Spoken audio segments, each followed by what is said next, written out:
철로 역정이라고 하는 책입니다.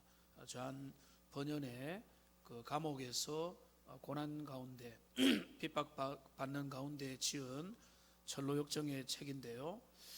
저희도 철로 역정 책이 한 3권 정도가 있습니다. 최근에 몇 년 전에 좀 쉽게 어린아이도 읽을 수 있을 만한 만큼 쉽게 번역한 그 철로 역정 현대판 그 책을 최근에 애용을 하고 있습니다.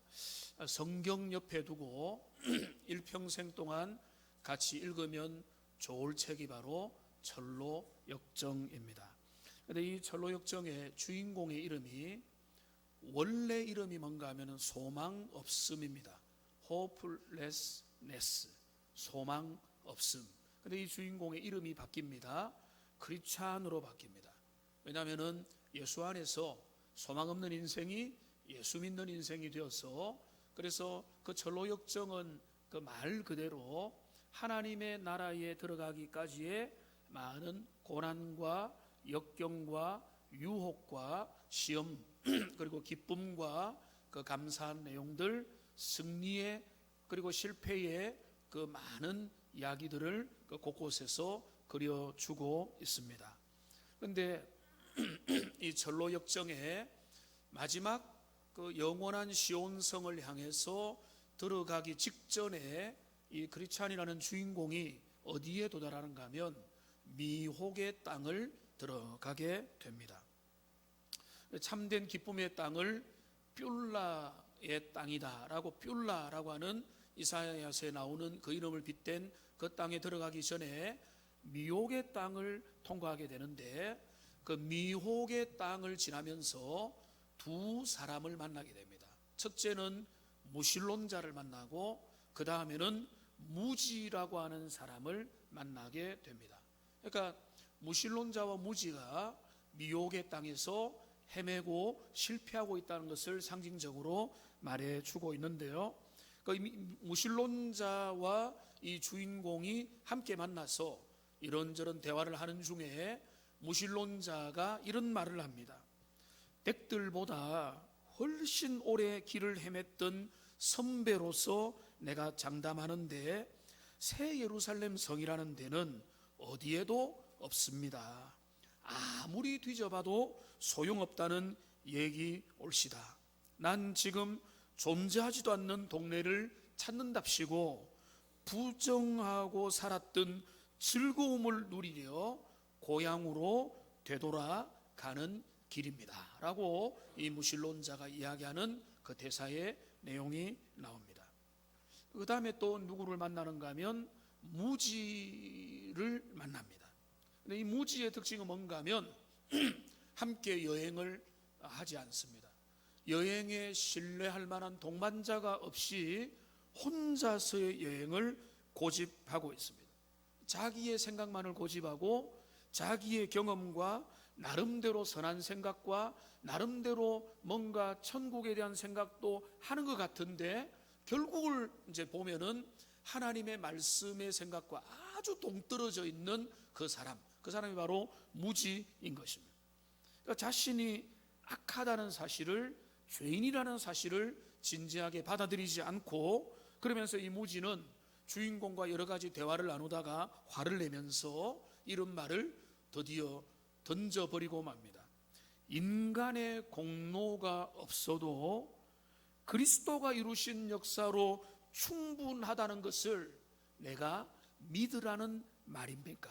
라고 이 무지는 화를 내면서 주인공에게 따지는 장면이 나오는 겁니다. 결국은 복음을 붙잡은 게 아니라 자기 의를 붙들고 자기 것을 붙들고 그 미혹의 땅에서 헤매고 있었던 것입니다.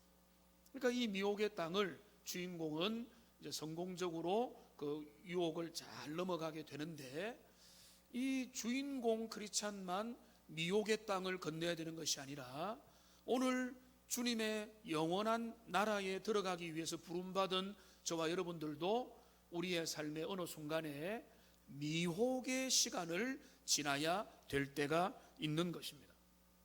그래서 그 부분을 오늘 야고보는 결론에서 등장시켰습니다. 저도 항상 야고보서를 여러 번 읽었지만은 이 결론이 너무나 급작스럽다는 느낌을 떨쳐버릴 수가 없습니다. 잘 가다가 갑자기 미혹당하는 자를 돌이키는 자가 정말로 잘하는 일이다 라는 것으로 끝내는데, 우리가 볼 때는 급작스럽지만은 그러나 우리가 함께 살펴봤던 말씀의 맥락을 보면은 전혀 갑작스러운 결론이 아닌 겁니다. 지난주에 보면 우리 장로님 기도하신 것처럼 너희 중에 고난당하는 자가 있느냐? 그는 기도할 것이고, 너희 중에 병든 자가 있느냐? 그는 교회 장로들을 청하여 기름을 바르고 그는 그 병 환우를 위하여 기도할지라. 믿음의 기도는 역사하는 힘이 크고 혹시 죄를 범하였을지라도 사심을 얻으리라 라고 하는 그 육신의 질병에 대한 치유의 이야기가 나왔죠. 교회는 육신의 질병의 문제를 위해서 다루고 거기에 집중해라 라고 했다면, 마지막 다루는 것은 바로 위와 연결해서 영적인 질병의 문제에 교회는 관심을 기울여라 라고 이렇게 우리가 볼 수 있고, 이거는 앞에 있는 내용과 바로 이어져서 연결되고 있는 것입니다. 교회가 공동체가 육신의 연약한 그 부분에 대해서 함께 관심을 가지고 기도하며 치유와 죄사함을 위해서 간구해야 된다고 한다면, 영적인 미혹당함의 문제 앞에, 영적인 질병 가운데 놓여 있는 문제 앞에 함께 살피고 기도하고 그들의 회복을 위해서 간구하는 것은 마땅한 더 중요한 결과라고 볼 수가 있는 것입니다. 그래서 오늘 야고보서를 결론 내리면서 이 미혹의 문제에 대해서 함께 살펴보기 원합니다. 미혹, 여러분 우리가 잘 사용 다 하지는 않는 말이죠. 유혹이라면 좀 더 쉬울 수 있겠는데, 미혹이라는 것을 사전을 찾아보니까 우리가 알만한 뜻으로 정확하게 설명이 되어 있습니다. 무엇에 홀려서 정신을 차리지 못하는 것, 이 미혹입니다. 그리고 두 번째로 정신이 헷갈려서 갈팡질팡 헤매는 것, 이게 미혹입니다. 성경적인 입장에서 미혹은 뭔가 하면 길을 잃어버리는 것입니다. 방황하는 것이고 빗나가는 것입니다. 그러니까 이거를 성경 정합적으로 미혹된다라는 것은 뭔가 하면 진리의 길에서 이탈해서 진리 아닌 다른 데서 헤매고 방황하고 어긋나서 거기에서 갈 바를 모르고 갈팡질팡하는 상태, 그게 바로 미혹당한 상태다라고 볼 수가 있는 것입니다.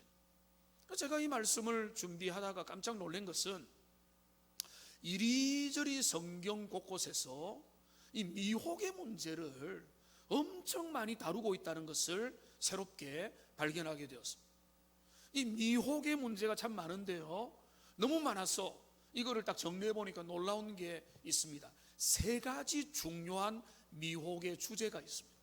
물론 세 가지만 있는 게 아닙니다. 좀 더 많은 거 제가 오늘 다루지 않지만은 명예라고 하는 부분도 있겠지만은, 그러나 이 큰 주제를 해보니까 세 가지 영역에서 진리에서 이탈시키는 미혹의 공격들이 나오는 겁니다. 첫째는 뭔가 하면 거짓되고 잘못된 가르침, 이단적인 사상이 우리 신자들을 미혹으로 일평생 이끌어 가게 되는 것입니다.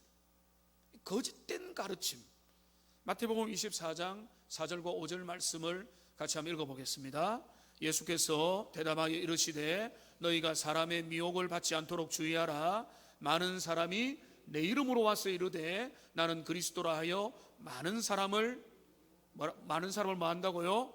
미혹하리라. 여기 4절에 보면 사람의 미혹을 받지 않도록 주의하라 라고 말했고, 5절에 보면은 많은 사람을 적그리스도가 등장해서 미혹하리라 라고 말한 겁니다. 그러니까 우리는 성경대로 믿으면 이단이 많은 것은요 이상한 일이 아닙니다. 이단들이 나타나고 온갖 잘못된 교리가 등장하는 것은 성경이 처음부터 이야기한 겁니다. 많은 이단들이 나타나서 많은 거짓된 진리를 가르치는 자들이 초대교회부터 지금까지 나타나서 심령을 흔들고 교회를 흔들고 그 교리를 흔들고 잘못된 교리로 사람들을 흔들어 낼 것이다 라고 이야기하고 있는 것입니다. 심지어는 어디까지 흔듭니까? 24장 24절에 보면 할 수만 있으면 누구까지 건드리나는가 하면은 택하신 자들도 미혹하리라.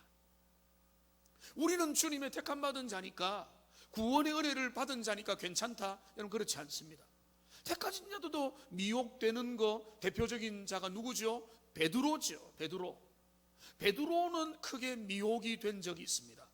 그래서 예수님은 베드로가 실패하고 넘어지기 직전에 베드로에게 우리 주님은 이렇게 말씀하십니다. 누가복음 22장에 보면은 예수님의 기도가 나오는데요, 시몬아 시몬아 보라, 사단이 너희를 밀가부르듯 하려고 요구하였다. 이 말은 뭔가 하면, 쉽게 말하면 사탄이 미혹했다는 거예요. 베드로를 넘어뜨리려고, 베드로의 그 믿음을 넘어뜨리고 그의 택한 받은 하나님의 백성을 넘어뜨리려고 사단이 공격을 했지만은, 그러나 예수님이 베드로를 위하여 기도했고 너의 믿음이 떨어지지 않는, 믿음이 떨어지는 게 뭔가 하면 미혹당하는 거거든요. 양키를 기도하였노니 너는 돌이킨 후에 내 형제를 굳게 하라.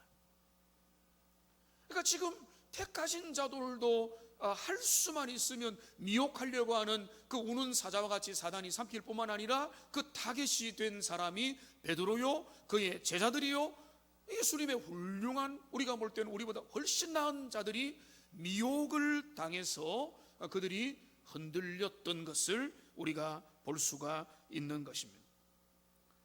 오늘날 허위 과장 광고들이 많듯이 어느 시대나 어떤 세대마다 거짓된 가르침이 등장하여 성도들을 흔듭니다.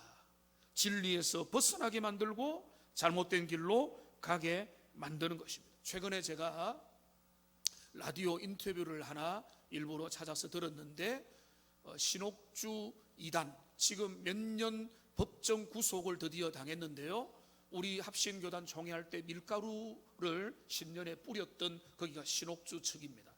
여성 목사라고 주장하는데 이단입니다. 여기에 빠져 들어갔다가 겨우 미혹에서 빠져나온 한 여성의 인터뷰였습니다. 근데 이 여성은 못 배운 사람이 아니에요. 미국의 주재원으로 남편과 함께 가서 부유한 삶을 사는 가운데 성경적 어떤 관심이 있는가 하면 죄의 문제에 관심이 많았대요. 죄 문제에 관심이 기울이다가 어느 순간에 누구의 소개로 유튜브에서 신옥주의 타작마당 죄 문제 이런 강의하는 걸 들으면서 신기하다고 생각하고 기존 교회에서 해결이 못됐다고 느낀 거를 거기서 해결됨을 받고 결국 뭔가 하면 재산을 팔아가지고 피지 섬까지 따라간 겁니다. 근데 이 뭘 하는가 하면 거기는 타작마당이라고 하는 거거든요. 당신이 죄를 지었으면 그 죄를 해결하기 위해서는 맞아야 된다, 타작을 당해야 된다는 거예요. 그래서 부모가 자녀를 때리게 하고, 심지어는 어린아이들끼리, 갓난아이들끼리도 자기들끼리 때리게 만드는 거예요. 자녀가 부모를 때리게 만드는 거예요.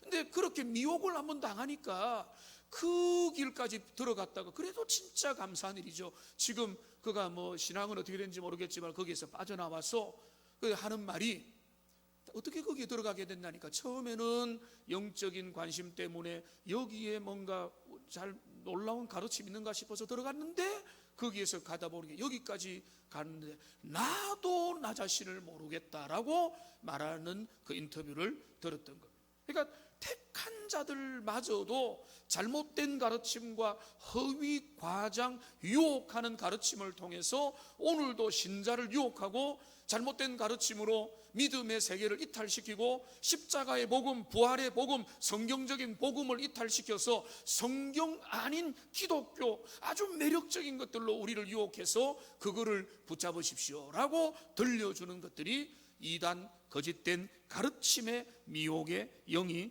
역사한다는 겁니다.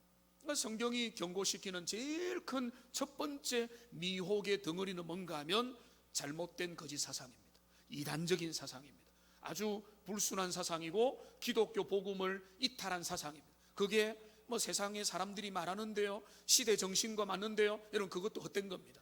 성경의 진리에서 어긋나는 거, 복음을 회파시키는 거, 그럴듯한데 거기에 복음의 정신이 없는 거, 그거 다 미혹의 영에 사로잡혀 있는 겁니다. 그러니까 첫 번째 덩어리 뭔가 하면 잘못된 가르침. 그 다음에 두 번째로 사단이 우리를 어떻게 미혹시키는가 하면, 두 번째는 뭔가 하면 돈 문제, 물질 문제입니다. 유다서 1장 11절 말씀을 한번 같이 한번 읽어보겠습니다. 화 있을진저 이 사람들이여 가인의 길에 행하였으며 싹스를 위하여 발람의 어그러진 길로 몰려갔으며 고라의 패역을 따라 멸망을 받았다. 여기 삼중 타락한 사람들이 나오죠. 가인과 발람과 고라가 나옵니다. 여기 중간에 보면 발람의 어그러진 길이 나옵니다. 어그러졌다는 것은 이거 미혹됐다는 겁니다. 이탈했다는 겁니다. 진리의 길에서, 바로 가야 될 길에서, 원래 걸어가야 될 정로에서 이탈했는데, 그 앞에 뭐라고 했습니까? 싹스를 위하여. 싹시 뭡니까? 돈입니다. 돈이 뭡니까? 물질입니다. 오늘 물질 때문에 하나님의 사역자가 그 정로를 이탈하여 다른 길로 걸어가게 되었다라고 했는데, 이 똑같은 말씀이 디모데전서 6장 10절 말씀에 보니까 뭐라고 되어 있는가 하면, 여러분 잘 아는 말씀이죠. 돈을 사랑함이 일만 악의 뿌리가 된다. 물질을 사랑하고 물질을 기준에 두고 물질을 제일 우선순위로 두면 만 가지 악의 근원이 거기에서 난다. 온갖 죄와 온갖 연약함들이 여기에서 다 생겨나는데, 이거를 탐내는 자들이, 여기 오늘 주제가 나오죠. 미혹을 받은 상태가 된다. 그러니까 물질을 버는 것, 돈 문제를 해결하는 것, 일전에도 말씀드렸지만은 우리가 물질적인 가난에서 벗어나는 것, 그거 당연한 거죠. 주님은 거룩하고 깨끗한 부를 언제나 긍정했습니다. 그런데 그 물질주의에, 물질이 제일 앞에 전면에 서게 되면 어떻게 되는가 하면 미혹을 받아서 믿음에서 떠나서 많은 근심으로서 자기를 찌르는 상태, 이게 바로 미혹받은 상태가 되는 겁니다. 우리가 알잖아요. 돈 하면서 하다가 믿음 다 팔아먹고, 그는 믿음과 은혜와 하나님 사랑보다는 돈 문제 급급에다가 영혼이 파리해진 경우들을 말을 안 해서 그렇지 우리는 주변에서 보지 않습니다. 그러니까 우리의 영혼을 넘어뜨리고 우리의 영혼을 미혹하는 중요한 두 번째 주제가 뭔가 하면 물질 문제라. 이 돈 문제가 내 삶에 너무 중요한 화두로 등장하게 되면 그것이 믿음을 찌르고 미혹을 받아서 주님이 원하는 그 길로 가지 못하게 되는 겁니다. 오늘날도 여기에 믿음의 시험이 있습니다. 많은 성도들이라고 하는 사람들이, 교인들이 이 부분에서 중심을 못 잡고 끊임없이 흔들리며 갈팡질팡하고 있는 것입니다. 한마디로 말하면 물질을 사랑하는 마음이 너무 커서 이거를 주님의 발 앞에 내려놓지 못하면, 오해하지 마십시오. 주님의 발 앞에 내려놓는 것은 하나님 앞에 헌금 다 해라, 절대 그 말이 아니죠. 뭘 먹고 삽니까? 주님이 원하는 게 그게 아니죠. 주님의 발 앞에 내려놓는다는 것은 물질이 나의 인생의 넘버원이 아니다라고 하는 자기 선언인 거죠. 믿음의 고백인 거죠. 근데 이 문제가 해결이 안 되면 그의 삶은 미혹을 받아서 진리의 끝까지 건강하게 나가지 못하게 된다. 그러니까 우리가 이 땅에서 믿음 생활하면서 당하게 되는 중요한 두 번째 주제가 뭔가 하면 돈 문제라는 겁니다. 물질 문제라는 겁니다. 여기에서 하나님 앞에 자유하지 못하면요, 믿음의 성장하기가 어렵게 되는 것입니다. 세 번째, 성경이 우리에게 제시하는 믿음의 길에서 우리를 미끄러뜨리게 만드는 아주 중요한 미혹은 뭔가 하면요, 음녀의 길입니다. 음녀의 유혹. 제가 이거를 찾다가 보니까 음녀가, 여기 음녀하니까 여성들이 기분이 나쁠 수 있는데, 음녀로 대표되는 음란한 남성이든 여성이든 문화든 대상이든지 그들이 우리의 삶을 얼마나 크게 유혹하고 미혹하고 미끄러뜨리는지를 성경은 적나라하게 묘사를 하고 있습니다. 여러분, 주일 오전이지만 한 군데 찾아보겠습니다. 잠언 7장으로 한번 가보십시오. 잠언 7장 917페이지 쪽에 있습니다. 구약에 잠언 7장을 빨리 한번 가보시면 여기 인생을, 젊은이들을 피 끓는 에너지, 욕망의 덩어리인 젊은이를 유혹하는 이 음녀의 유혹이 얼마나 적나라하게 묘사되어 있는 이 본문 잠언 7장인데요 여기를 가보면 1절부터 4절까지 너희는 하나님의 말씀을 지키라, 지혜를 지켜라 라고 말하고 5절을 보면 그리하면 이것이 너를 지켜서 음녀에게 말로 호리는 이방 여인에게 빠지지 않게 하리라. 이 잠언의 기자가 한 장면을 목도합니다. 6절부터 내가 집 들창으로 찰상으로 내다보니 어리석은 자 중에 젊은이 가운데 한치 없는 자를 봤습니다. 그가 거리를 지나 음녀의 골목 모퉁이를 가까이하여 그의 집 쪽으로 가는데 저물 때 황혼 때 깊은 밤 흑암 중에라. 그때 음녀가 등장합니다. 기생의 옷을 입은 간교한 여인이 그를 맞았습니다. 그 여인은 떠들며 완악하며 그의 발이 집에 머물지 아니하며 쭉 가서 13절을 보십시오. 그를 붙잡고 그에게 입맞추며 부끄러움을 모르는 얼굴로 그에게 말하되 하면서 16절에 내 침상에는 여호와 애굽의 문이 있는 이불을 폈고 모략과 침량과 계피를 뿌렸노라. 보라 우리가 아침까지 흡족하게 서로 사랑하며 사랑함으로 희락하자. 남편은 집을 떠나 먼 길을 갔는데 은주머니를 가졌은즉 보름날이나 집에 도래라 하여 여러 가지 고운 말로 유혹하며 입술에 호리는 말로 꿰물어 젊은이가 곧 그를 따랐으니 소가 도수장으로 가는 것 같고 미련한 자가 벌을 받으려고 쇠사슬에 매이려 가는 것과 같도다. 필경은 화살이 그 간을 뚫게 되리라. 그의 생명을 잃어버릴 줄 알지 못함과 같으리라 라고 말하고 그 다음에 25절 같이 읽겠습니다.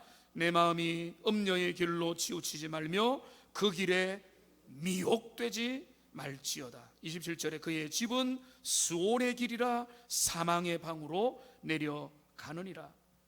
성적인 유혹, 음란의 영에 사로잡혀서 우리 시대에 얼마나 많은 매스컴과 신문과 미디어와 또 많은 눈에 보이는 현란한 것들이 우리의 젊은이들과 우리의 사람들, 우리의 남성들과 여성들과 사회생활하는 사람들에게 그 많은 유혹이 도처에 펼쳐져 있어서 그 어느 때보다 그런 것들로 노출하는 그 음란의 유혹에 빠지게 되면 정결과 거룩함을 손상하게 되고 그런 하나님이 원하는 삶을 도무지 살아갈 수 없고 영적인, 심리적인, 성적인 타락을 하면서 삼손처럼 힘을 잃어버리고 그리고 머리 빠진 삼손처럼 그런 비참한 운명에 빠지게 된다는 거예요. 오늘날 우리를 미혹에 빠뜨리는 또 하나의 중요한 주제가 뭔가 하면 성적인 유혹입니다. 누구도 쉬쉬하고 누구도 말하지 않지만은 성경은 이거를 언제든지 강조합니다. 이 거룩, 성적인 거룩을 너희가 이루고 거기에서 결단하고 거기에서 너희의 삶이 주님 앞에 돌이키지 않으면 너희의 삶은 계속해서 미끄러질 수밖에 없는 것이다. 간단하게 한 가지 더, 이 성적인 유혹 중에 하나는 뭔가 하면요, 성정체성의 혼란의 문제도 분명히 있습니다. 오늘날 우리 젊은이들과 또 교회 안에 다니지만은 믿음과 성경적 시각이 분명하지 않은 분들은 뭐 동성애의 기독교는 다른 반대할 것도 많이 있는데 왜 여기에 이렇게 반대하느냐라고 하겠지만은 여러분, 댐에 하나의 구멍이 생기면 그 구멍은요 나중에 막기 어려운 엄청난 재난이 되는 거거든요.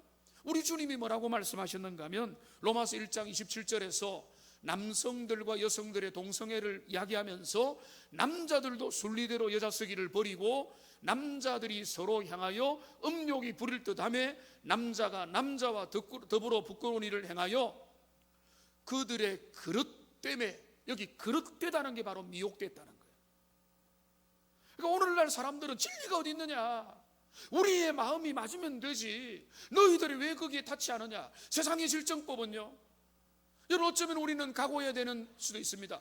간통죄도 폐지되었는데 세계 많은 선진국들이 이 동성애 죄로 실정법으로 잡아넣지 않는 그런 시대를 살아가는데 우리가 이거를 막아내야 되지만은 몇십 년 후면은 우리나라에도 그런 일이 오지 않으리라는 보장도 없는 그런 시대를 살아가는데 적어도 우리가 분명한 것은 이것은 사람들이 볼 때는 너가 그런 일 나든 우리는 신경 안 쓴다라고 말하겠지만은, 주님이 우리에게 말하는 거면 그거는 바로 타락이고 그거는 미혹된 상태고, 그릇된 그들의 그릇 때문에, 이 표현을 보십시오. 27절에 그들의 그릇 때문에 상당한 보응을 그들 자신이 받았느니라. 주님은 이것을 미혹의 문제라고, 이것은 진리에서, 하나님의 창조 원리에서 어긋난 문제라고 우리 주님이 성적인 영역에서 이 부분을 다루시는 거예요.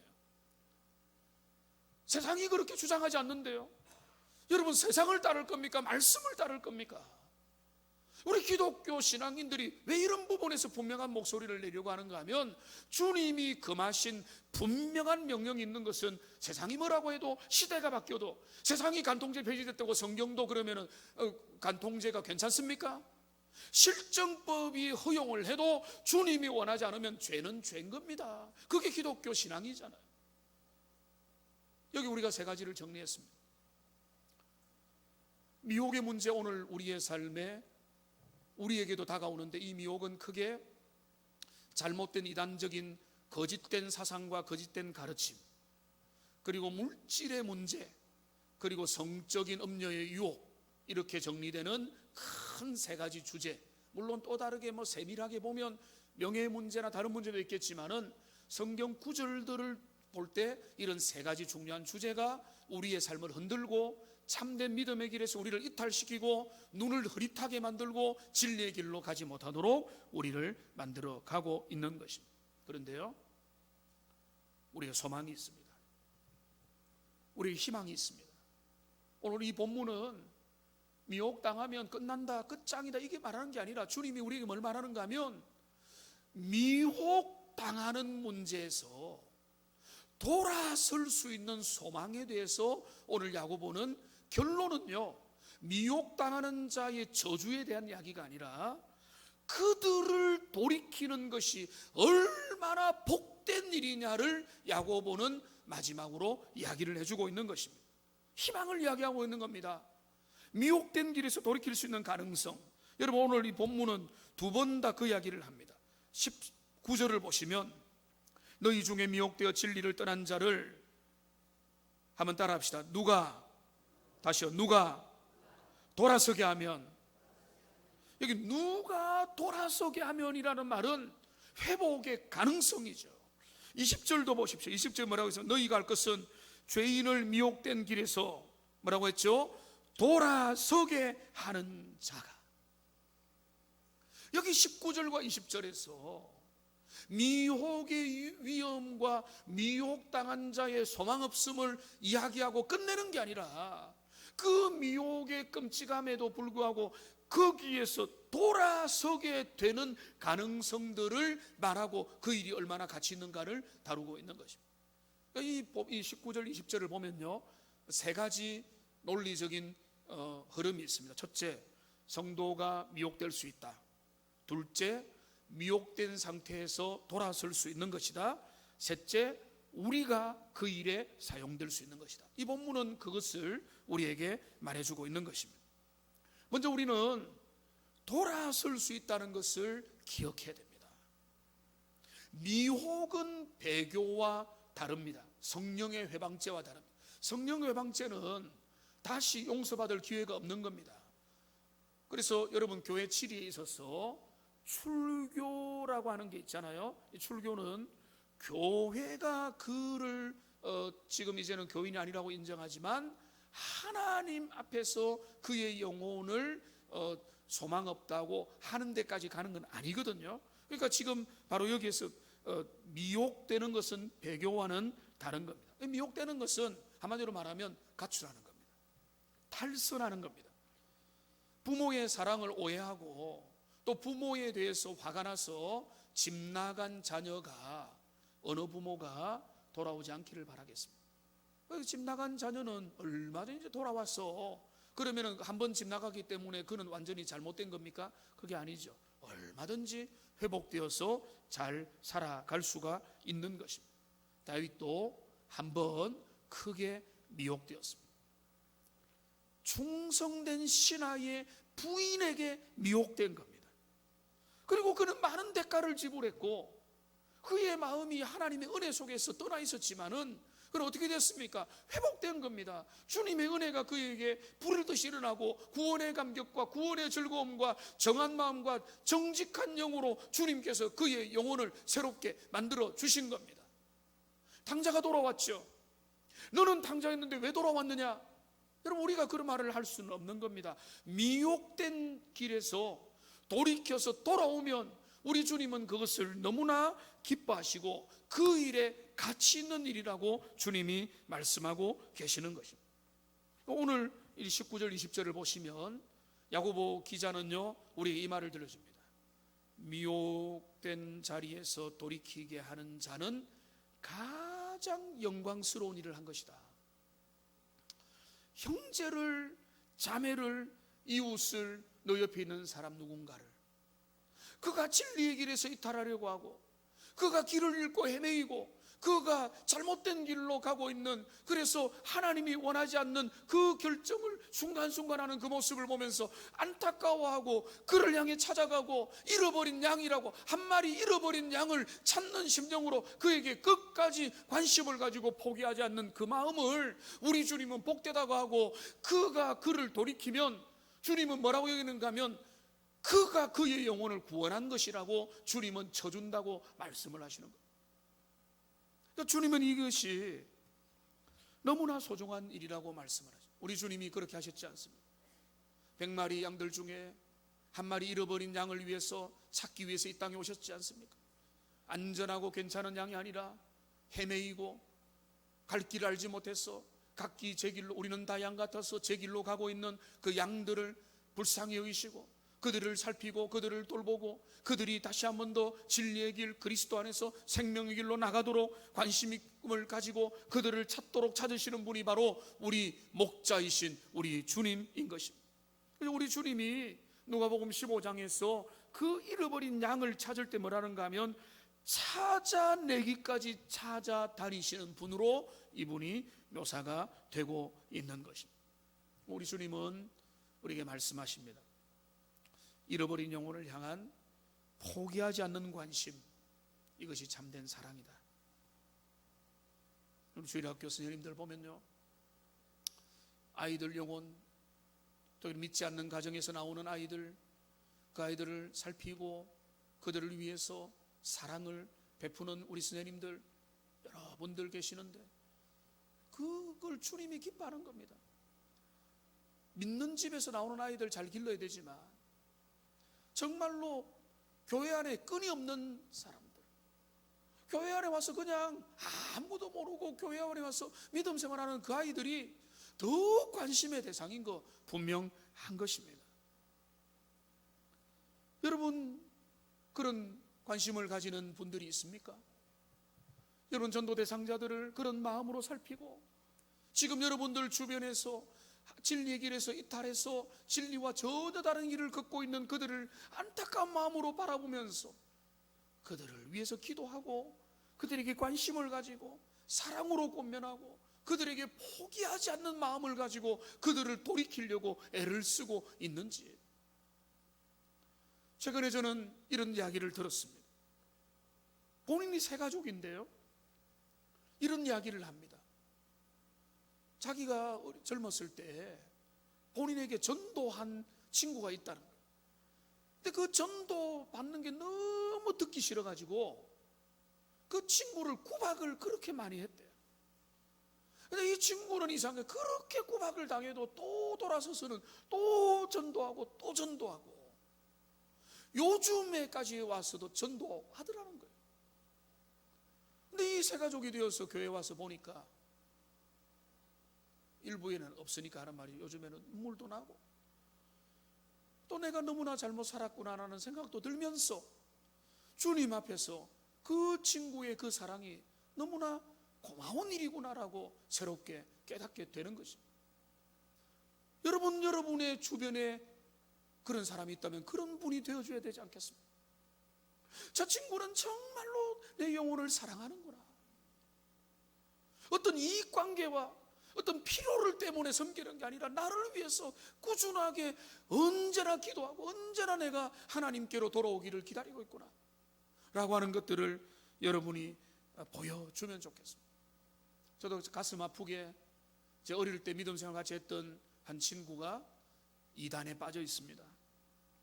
멀리 살기 때문에 한 번씩 토론도 하고 정보도 보내주는데 정말로 말이 안 통합니다. 오히려 저를 전도하려고 합니다. 저도 포기하지 않고 신천지 이단에 대한 잘못된 거 있으면 다시 한 번 더 그 기사를 스크랩해서 보내주고, 그러면서 기도하면서 기다리는 거는 어느 순간에 눈이 밝아져서 내가 정말로 헛된 것을 쫓고 있었구나는 것을 깨닫고 발견하고 속히 돌아오기를 기도하면서 그렇게 준비하고 있는 것입니다. 오늘 이 본문을 보시면 미혹된 길에서 그 사람을 돌이키는 것은 가장 가치 있는, 인생이 할 수 있는 최고의 복된 일이라고 말씀하는 두 가지 근거가 있습니다. 여기 뭐라고 했습니까? 첫째, 20절에 보면 19절부터 미혹되어 진리를 떠난 자를 누가 돌아서게 하면 너희가 알 것은 죄인을 미혹된 길에서 돌아서게 하는 자가 첫째 그의 영혼을 사망에서 구원할 것이다. 제가 말씀드렸죠. 그가 그의 영혼을 구원한 셈이 된다는 것입니다. 물론 주님이 구원한 것이죠. 물론 하나님의 은혜 아니면 안 되는 것이죠. 그런데 주님은 뭔가 하면 너가 그를 구원한 것이다. 너가 그를 살린 것이다. 그의 영혼을 구원한 것이다. 어떻게 우리가 사람의 영혼을 구원하겠습니까? 여러분, 그 말이 아니라 여러분들이 그들을 주님께로 돌이켜서 그들이 복음을 받고 은혜를 받고 새로운 길로 아버지 집에서 복음 앞에서 살게 되고 그 복음의 삶을 살아서 영원한 생명의 길에 들어가게 되면 결과적으로 어떻게 됩니까? 너가 그의 영혼을 구원한 것이다. 주님이 그렇게 인정해 준다는 겁니다. 우리가 그 일을 할 수 없죠. 그거 따지지 마세요. 그 주님이 뭐라고 합니까? 그의 영혼을 너가 사망에서 구원한 셈이 되는 것이다. 얼마나 복된 일입니까? 한 영혼을 구원하는 일에 쓰임받는 거. 한 영혼이 주님 앞에 구원받아서 영원한 생명을 얻게 되는 거. 이게 첫 번째 그 존귀한 일의 가치고요. 두 번째 가치가 뭡니까? 허다한 죄를 덮을 것입니다.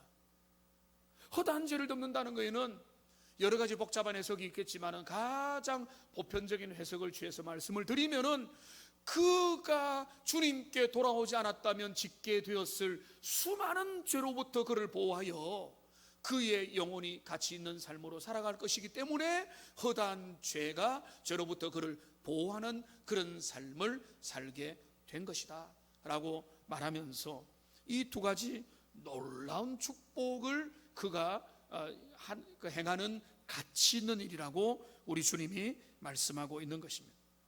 저는 오늘 저와 여러분들이 그런 일에 쓰임받는 하나님의 사람들이 되시기를 주님의 이름으로 축복합니다.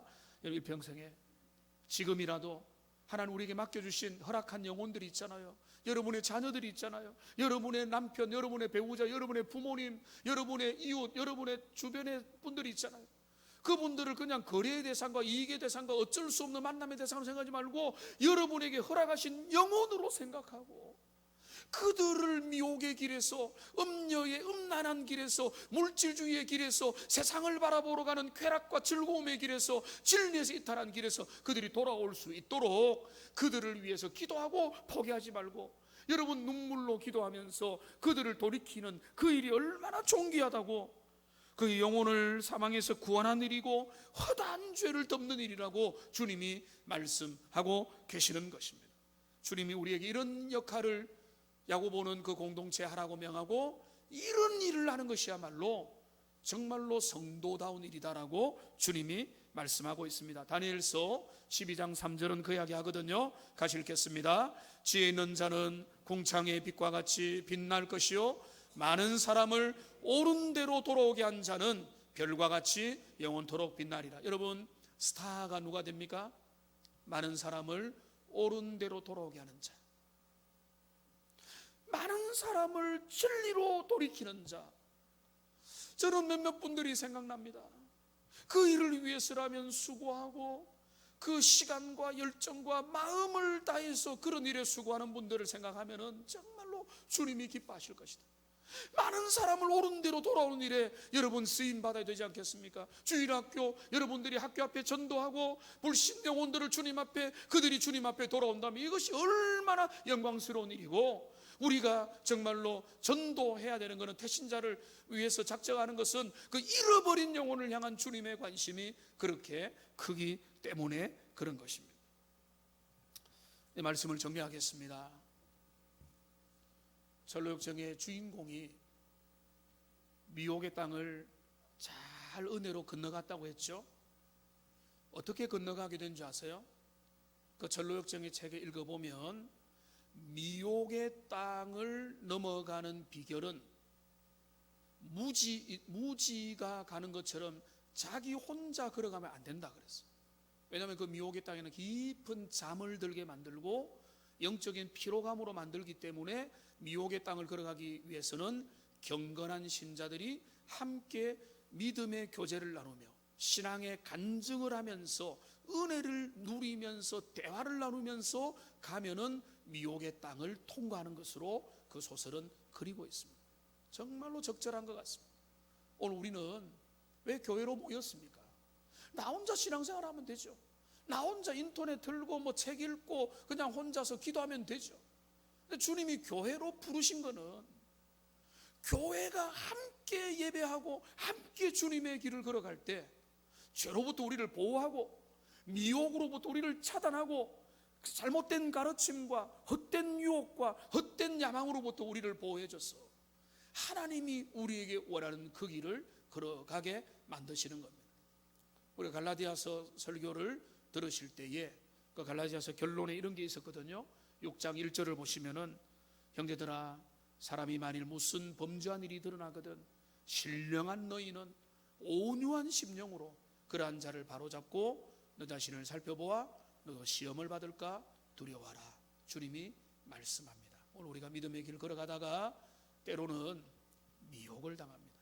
잘못된 가르침으로부터, 물질의 문제로부터, 성적인 것으로부터, 명예와 세상을 사랑함과, 그래서 진리를 이탈을 어느 순간에 보면 너무 많이 멀어지지 않도록 여러분 깨어서 믿음의 길을 계속 가고, 정말로 주님이 말씀하는 대로 세상에서 가장 가치 있는 일은 미혹되어 있는 자들을 주님께 돌아오게 하는 일임을 기억하면서 이 일에 쓰임받는 여러분 모두가 되시기를 주님의 이름으로 축복합니다.